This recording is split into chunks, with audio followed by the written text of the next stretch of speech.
So, welcome back. My name is Jay. Today, I'm going to speak about 2 points. I'm going to talk about time wasters in relationships and also time wasters out of a relationship. So, I'm going to break it into 2 parts. So, if you're going through a struggle and you're in a relationship and you're not in a relationship, but you're looking for a bit of guidance, then stay tuned and I'll see you after this intro.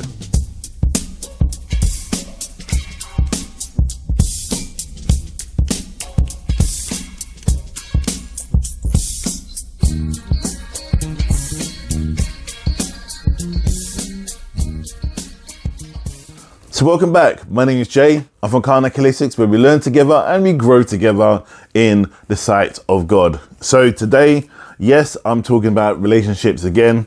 This time not about love. So what I'm gonna, well, actually it is love, isn't it really? It's a bit the same thing. So I'm gonna break this into 2 parts, all in this video, but I'm gonna talk about when you're in a relationship and when you're out of relationship. Now, I've had 2 long relationships. My first one was 19 years. My second one was 6 years. So I'm going to talk about some of the red flags that you should see and you should be aware of, and some of the good points which, when you're in relationships, that you should be aware of. I don't want to make this really negative. When I was doing research for this, I really found it really quite interesting, about especially the second part where I talk about when you're out of a relationship, how people's views about that some people really quite bitter when they talk about relationships, and some people who are talking writing articles or even putting YouTube stuff out probably either didn't know or were just really anti certain things like online dating or going to bars, pubs and so on. So I'm going to cover those things as well a bit later on, so stay tuned for that, because I think it's really important that you get all aspects of what it is all about. So currently with myself, I'm single, and I'm living my best life. I'm enjoying it and I'm embracing it. I've always been in a long-term relationship, but this time the only time when I didn't have a long-term relationship was where I had a 5 years gap, but that was because I was ill. But this time I'm in a position of wealth. I can afford to live and do the things I want to do and not running past people or my partner. And this time in my life, I've got my own place, got my own car, got a good job, and I've been blessed, and I thank God for that. So in that sense is that I'm not rushing into anything serious. I've got my children around me, I've got really good friends around me, so I'm just enjoying life. So that's my take on stuff. Again, as I say, this is just my aspect of what I view about relationships, or about relationships and about dating. So as I said, I'm currently dating, and I'm also enjoying dating, so meeting different people. But I'm going to talk about that dating bit as well, and your views and about how you should approach relationships of dating. Because let me just rather quickly say before, just in case I miss it later on, that when you are dating, I see a lot of people stressing about dating. They're like, oh, I'm going to date, and they're really stressing out about it. And I'm saying, look, treat it as you're going out and you're meeting a friend, a new possible friend. Even if you don't end up dating, there could be a potential to be a really good mate. Now, again, I've been on 2 dates when I was single the first time around for my second long-term relationship, and 2 of those dates turned out to be long-term friends, and they are still in touch with me today. They live out of state, but they are still in touch with me today. And if it wasn't for online dating, I would never have met them. So at the end of the day, every negative is a plus. Yeah, so don't look at dating as like you're going for a job interview, because it's not a job interview. This is, and that's another kettle of fish. This is about you finding someone new that is going to be a part of your life, hopefully long term, whether it's in a relationship, intimate relationship, or a relationship of a friend. So remember that person you're meeting has potential to be in a relationship with you, but it just might not be intimate. So be mindful of that and don't take it so seriously. Don't worry, I've been there and I've stressed out. I've been phoning friends and trying to get them to calm me down, and then I remember just going, you know what, I just gave up on trying to find somebody, and then I just started going, I'm just going to enjoy these dates that I'm going on. So be mindful of how you approach relationships or dating, I should say. I want to talk about when you're in a relationship. And again, as I said, 19 years and 6 years and some of the red flags. And I want you to look at this as a positive spin on a negative situation. Yeah, because it is a positive spin. And let me just start with this, because I heard this beautiful saying from my psychologist in America who said that when you're in a relationship, I've got to get this right, when you're in a relationship and it's ending, the important thing is about the L's. It's about you're not losing out, you are learning. So each person, let me just say that again, you're not losing out in a relationship, you're learning. So when you're in that relationship, you're learning about that person and you're learning about yourself. So if it does not go the distance, you're learning. You're not lost anything because you've gained something. You've gained experience. Even it may hurt that you've broken up with the person or the person's left, but just remember that you have learned something about yourself or about them. And this is, I'm hoping, is going to make sense in some of the things I'm going to talk about. And again, please leave comments below. Let me know what you think. Let me know if there's anything I've missed, anything that I've probably addressed wrongly, because it's all about learning. You know, I don't mind criticism because this is my new thing for me for Karnak, but I really wanted to really drill down into it. Again, this is what I've seen, felt, seen, experienced, and also researched. So when you're in a relationship, let me just start with this point. When you're in a relationship, we only stay in relationships for the key things, yeah? So the reason the relationship's coming to an end, and you both know, or one of you know, that the relationship's coming to an end, but we seem to stay in a relationship for some of these points, is what some psychologists say. And they say because of finance, freedom and fear of the unknown, the concerns about sharing the children, so who's going to get the child, comfort, so you're feeling comfortable in this relationship, so you're again, that's the fear of the unknown, and afraid to move on. Now I thought this was, I think, 5 key points which are really, really paramount, and a lot of people when I've done my coaching have turned around and said about when they wanted to break up with partners, they kept saying, oh, but I'm afraid to be alone. But you're not alone. You know, you have friends, you have family, you have children. So when you are breaking up with somebody or you feel it's gone a distance, don't stay with them, because you're not doing them any favors and you're not doing yourself any favors, because there is somebody out there that wants to love you and someone that can love them, you know. And there's no easy way to end a relationship. There's no like easing of a relationship to let them down softly. The rejection's still going to be there. So no matter which way you look at it, the rejection is just there. And it's how you manage that, which is a key thing. And in the relationship, well, if you look at the relationship, look at what you've learned from that relationship. As I said, you're not losing out, you're not losing anything, you're learning from it. Look at what you've learned in the relationship. Look at who you was as a person when you first came into this relationship, whether it's 10, 15, 20 years ago to where you are now. Yeah. If you come in and you was quite bitter or narcissistic or controlling or weak or concerned or insecure, and now you've come out, say, let me use the word insecure. So if you come into the relationship and you was insecure and you met someone who was very confident, and that's what you was attracted to, and the person who was your partner who was confident was attracted to the fact that you was insecure. Not that they like to prey on you, for the fact is that it was, believe it or not, there are people that actually love people because they are insecure or they don't have that confidence that they have. So when you come out of it, you may find that you're more assertive. Yeah, you might find that you're more assertive. And this is what you've learned from your partner. And that your partner's probably learned when not to be so assertive, because they would have probably said to you that, yeah, there's times when I need to keep my mouth shut. There's times, and it's got me into trouble. There's times I should just wait and see what happens, and then maybe go the distance, and then I find out the truth later on. And you find a lot of people who are more quiet in a relationship wait and see where the outcome comes in any argument or any situation. Where someone who's quite assertive will just come out and just kind of like come out with firing barrels, and then find that they're kind of trapped and lost in that situation.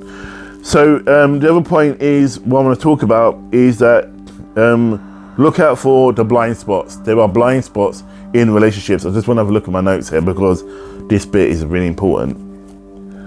So the blind spots in a relationship are patterns that keep coming up.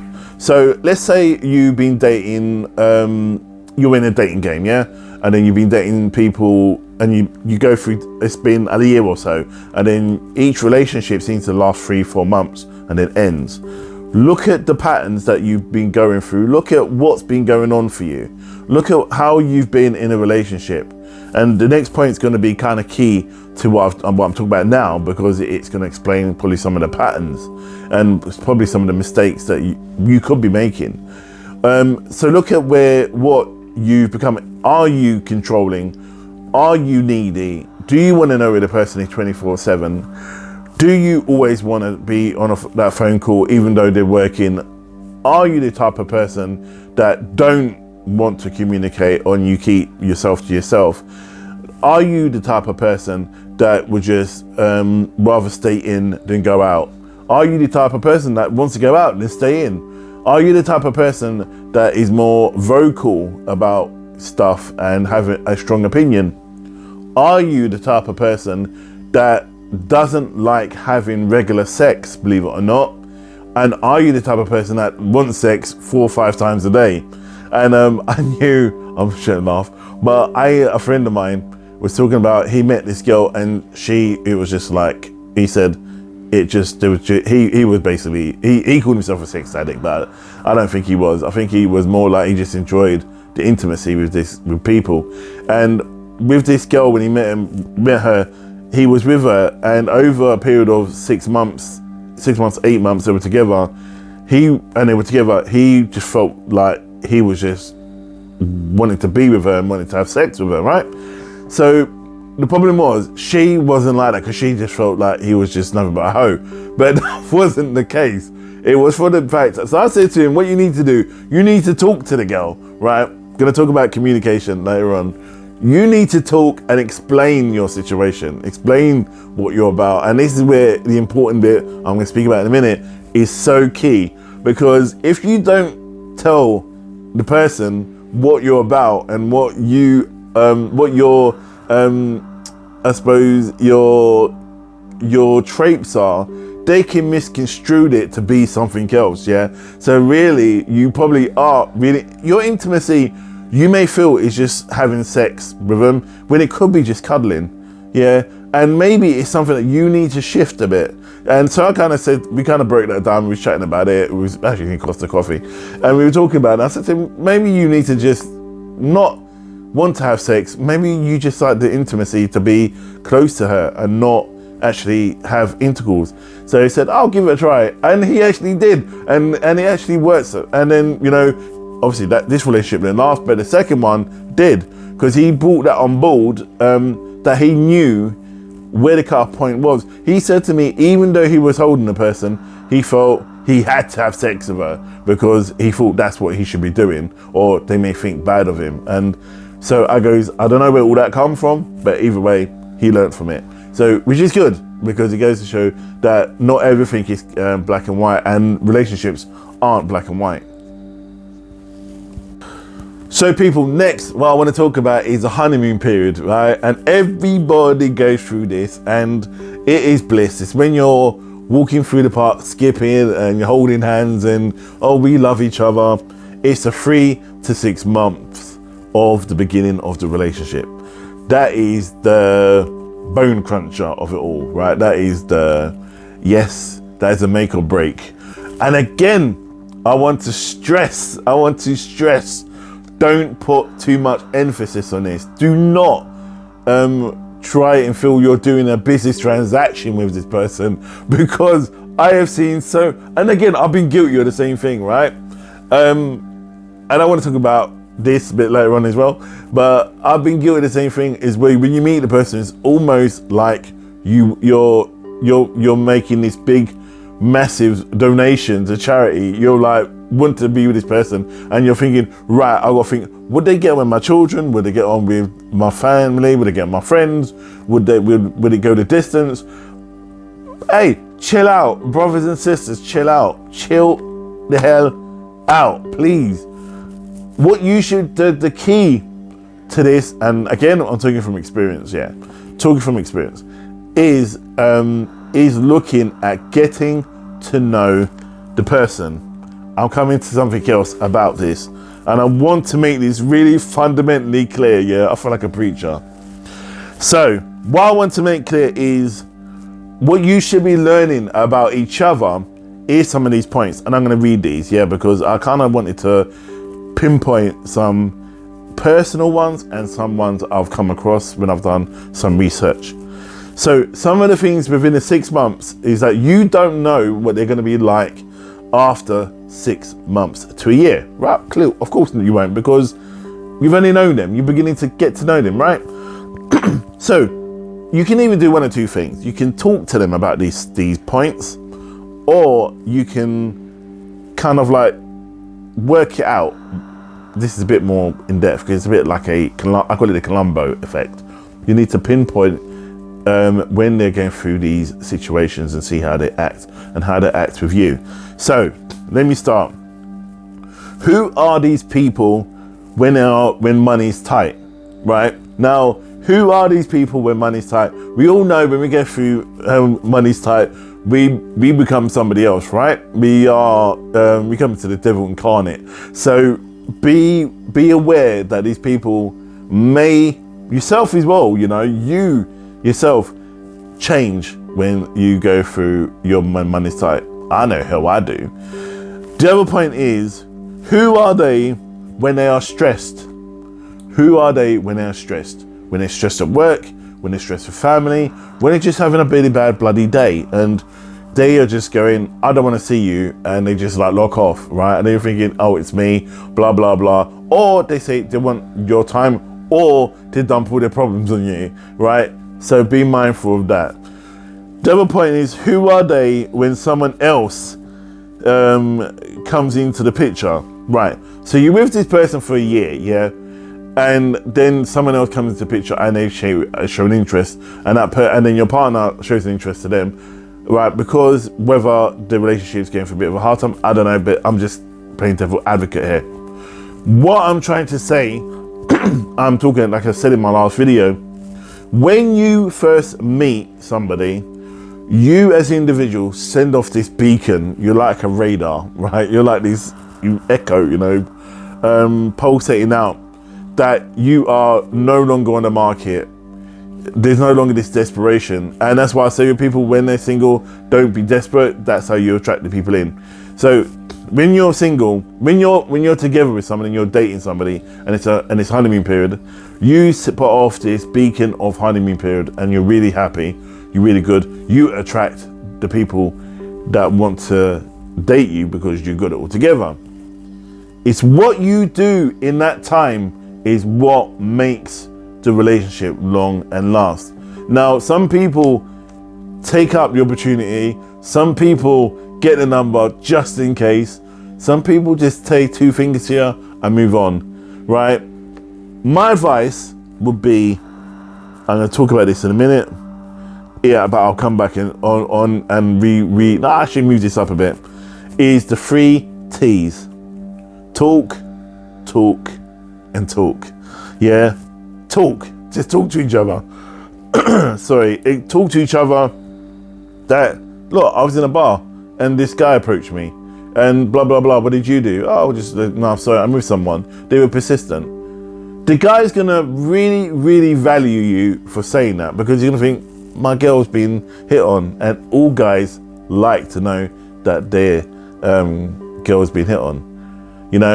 Vice versa. Blokes do the same. Don't be going out chatting up girls. The light's coming through the door, so God's shining his light on me. So don't go to be chatting up girls and then say, look, I was at my mate's and I managed to get 4 numbers. That's just stupid. You shouldn't be doing that anyway. I just had to shut the window because the light was just penetrating my eyes and it was just dim hiding. But I thank God for sending out the beautiful sunshine. So the 3 T's, the talk. It's good to talk. Communicate is key, right? So this is what it is. I remember my mom used to say to me, never go to a bed on an argument, right? Always talk about the argument before you go to bed. My mum and dad were together over 35 years before they both passed away, and they're still married and they're still together. So they always discussed an issue, whether it was. One of my old friends said the same thing. You know, communication's key. If you don't communicate, you're going to always struggle. And the other point is challenge them without fear. Now, it doesn't mean get them in a corner and beat the crap out of these individuals, right? And so no, I don't want to hear any violence. Challenge these people, challenge your partner in this 3 months, right? Without fear that you're going to offend them. Best way to approach this, don't just go, look, I need to talk to you, and then go blah, blah, blah. What you need to do is go to them, is actually go, look, one of the key things I would like to do about this relationship to make it last is us to communicate, is us to talk, is able to say things constructively and positively about each other, right? My advice would be, don't just say, I want to talk about things constructively, yeah, and then leave it at that. You need to say something positive that has been going on. So I always used to go that, though despite there's a negative, here's a positive. For example, look, I don't know, you say, look, you offended me by not supporting me when people were basically saying negative things about me when we were out at a party. You just stood there. And then, so I was expecting you to at least back me up. But then you can turn around and say, but it's fine because I managed to, if you got involved, they would have just turned on you, and I wouldn't have been able to manage the situation like this. But in future, please just turn and say to me, are you okay? Give me a bit of support. Do you see what I'm saying? So you can switch it a bit. Because this is key, because you'd be surprised that your partner won't want to just say anything because that reason, they don't want to, one, feel like they're fighting your battles, or 2, it's not their problem, or 3, that they just don't give a shit. So it's important that you ascertain which one it is. So now comes to the ones where you're single, you're on your own. Hey, my world. What you need to do. So what I'm going to talk about is actually red flags and dating sites. So I'm going to kind of talk about these because, oh my gosh, there are some weirdos that are out there and some strange ones. So let me just talk about those. Yeah. There are strange. Yeah. My first point was there are strange weirdos out there. There are strange people that would just want to arrange to meet you and put up fake profiles, who are probably in a relationship, weirdos, strange individuals, lonely, or out with their mates and just want to just have in their mind a bit of fun with you. But also with the date sites, for example, there are people who are actually looking for it. For me, it doesn't, they say if you pay for the date site, that you're kind of like highly unlikely to get the ones that don't we feel right, the time wasters. I think time wasters are always going to exist even if you go to a bar. So it's to look at the red flags. So first thing is, I would say, be upfront in what you want and what you expect. Yeah. And also research the individual. So really, when I say research, and don't go on Facebook and start Google stalking them, yeah? What I'm saying, like my friend does, what I'm saying is that you talk and research, not like doing an interview with them, because again, I know someone else that does an interview with the people they date. What I'm trying to say is that you have you talk to them and you discuss like your hopes, your fears, and what you want to achieve and what you want at the relationship. You're looking for a relationship. If they say, oh, I'm open to it, but I'm not too sure yet, put that on the back burner. Most people, if they're looking for a relationship, will bloody come out and just fucking say it. Those who tell me goes, oh, let's see how it goes, let's see what happens. I just got, nah. For me, I just cut them off. because you want someone who is going to be upfront and obviously they're going to give you different answers to the questions you're going to be talking about. With someone who just wants a bit of wham bang, thank you ma'am or thank you mister, are just going to just give you bullshit basically. If you get a request, always just say hi, how you doing, and so on. You don't have to go into war and peace with them, have a long conversation, but it's just to acknowledge them. The amount of times like I get requests and stuff, or vice versa, and they don't even bother, right? I just don't bother, but it's courteous just to say hi. And even if it doesn't go anywhere, at least you can, again, they could be friends, or it's just one of them things you just don't know. Some of the things you need to take notice of when it comes to pictures, right? This is key. I attended Colombo with this. So those who don't know who Colombo is, he was in the 1970s. He used to be, his name called Peter Falk. He was a detective, and Google him, it's amazing. He always used to go, oh, and one more thing at the end of it. So I turned into Colombo when I look at people's pictures. Now, I know a friend of mine who he's gay. He met a guy, and the guy turned up, and the guy was grey-haired. But all of his pictures, he had dark hair. Maybe he didn't put his Just for Men in, I don't know. But hey, this guy, so I said that to my friend, and he goes, that's not very funny, Jay. I goes, I know, but it's just, maybe you didn't at the time. So when he showed me his pictures, I was like, bruv, these are like old pictures. These are like 1990s or early 2000s. These ain't like recent. You can tell, going on to my second point, you can tell by the style of camera. You know, when you got the old cameras, and people my generation 30 upwards would know the click cameras, and you have to get them bring it to before days of we being able to do it on camera, we had to take them to something like Boots for it to be developed. So you used to get the pictures like that and you can see that they've been scanned, right? So be mindful of those. Second thing is be mindful of the clothing they wear, right? Because the clothing they wear could be dated as well. All right, clothing come back round, but hey, just be mindful of that. Third thing is be mindful if they just do headshots, right? What have they got to hide? Nothing wrong. All right, if they if they're disabled, that's different. That will come out when they talk.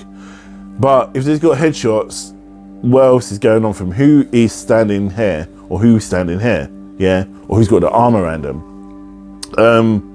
Or I've known someone, I met this girl, I don't care about girl sizes, makes no fucking difference to me. I'm not exactly slim. But I met this girl and she had a skinny face, but she was telling me she was like a size 14 or 12. She wasn't, trust me. So when I met her, she was quite the opposite. And again, I was more angry for the fact that she friggin' lied about her size. Yeah, because it for me shows insecurity with them. I'd rather them say to me, I'm a bigger size, and just take from there. And for me, I dated this girl who was an 18. And she was not such a laugh in that way. But so I used to be out with her, and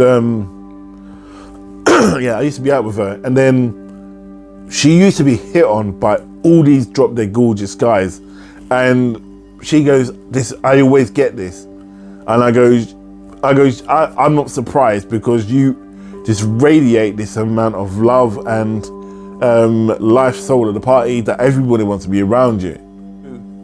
Anyway, she moved off to America. She's doing really well, but she was one of the best people I've dated, and I think I probably would still be with her now if she would have stayed. But yeah, she's amazing. She was amazing. Second thing is, other point I want to make is about phone calls, right? So you met online, yeah. Let's say you've just met online. Let me say these are stages you can do this in. You don't necessarily have to do it this way. I laughed when this guy said it this way, and he said it's a major red flag because I was doing it, but when I actually looked at myself when I was doing it, I realized I wasn't in a good place. So I thought it was a bit desperate. So you start texting, you get on really well. Say if you're online, get on really well, and then you go, you just want to burn a picture, you just want to just talk to them. There's difference from wanting to hear their voice and just asking to send you a voice note. That's fine, yeah, because you just want to hear what they sound like. That's not a problem, right? That shouldn't be an issue, because you may be talking to somebody, and if you're a guy looking for a girl and the girl may be a man, so, or vice versa. So it's nothing wrong getting a voice note from the person. So that's not an issue. It's when you insist having a phone call same day. That is just, for me, a no-no. And I, you know what? I'm not joking. I was like that, and I was like that for about a month, and then I knew it was like I was in a desperate stage, and I'm gonna admit that, but I think people have done it. So probably when I'm saying it now, people are going, oh, damn, I'm like that. Look, don't worry about it. You know, we all do it. It happens, but there is no time frame for when you want to actually talk to the person. If you want to talk the same day and they're okay with it, that's fine. Majority of people I've spoken to on the same day are not here. So, you know, there's something about that. The other point is, for me, the process for me would be email, text, video call, which a lot of people haven't spoken about, or FaceTime, then going on to meet. Then when you're going to meet in a public place, yeah, be safe. Please be safe. Always be safe. Meet in a public place. Costa coffee shops, you know, bars, wherever. Make sure that you're safe. Always sit in the center of somewhere, so when they come in, people know that you're there, and whether they know it's a date or not, you're more liable to be safe when you're there. Other point is now pictures. Now this is a shade of grey. Don't send nude pictures straight away, because trust me, some people think it's fucking stupid. It's fucking weird. It depends on where you are. In the gay community, it's quite prominent. But I think in the heterosexual line, it's probably shunned upon. But yeah, it depends on you. It depends on you. You know, I knew a girl who didn't really give a shit. She just did. But hey, it's all the choice is yours. So they're my points. I would like to do another video on this anyway, because it is really something key I think everyone should be mindful of. If you've got any comments, please say, please share, and like, share, subscribe. I do videos every week. I try and do a couple a week, and I'll try to make it just like this and just kind of make it really interactive. So yeah, that's me closing my book, and I want to just say, look after yourself, stay safe, and look after others, and God bless, and namaste.